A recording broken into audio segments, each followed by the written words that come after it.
is the state helping those who are homeless during this weekend's winter storm? With temperatures as low as they are, officials and advocates are asking people to find shelter because the consequences could be deadly. Your chief investigative reporter, Sam Smank, is live with the information everyone needs to know right now. Sam.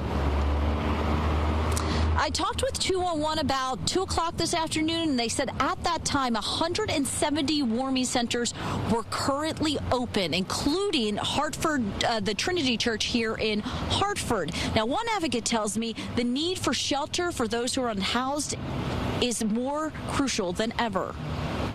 Around 800 people are currently living outside in the state.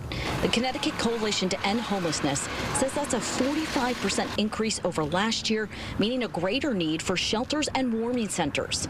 Ryan Beach, who works for the coalition, says more will be open this weekend because of the extreme cold weather protocol. And essentially what that is an emergency response system to open more shelter, warming centers, increase capacity across the state to make sure that people have a place to go and are able to come inside. The WFSB weather team says we could see wind chill values between 10 and 30 degrees below zero.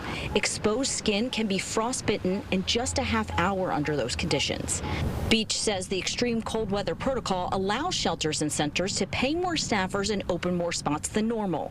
He says there are also groups going out right now to try and get people off the street. Making sure that they're aware, as extreme weather approaches, that these options are available, where they can go. And then if people still do not want to come inside, these people are out there giving them what they need, trying to get them supplies, warmth, because there are still people, even in the worst weather, that will not come inside. Make sure you have a safe place to go.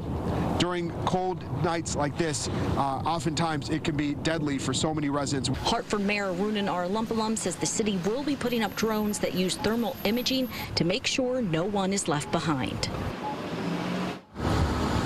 I'm told the best protocol to find an open warming center or shelter is still to call 211.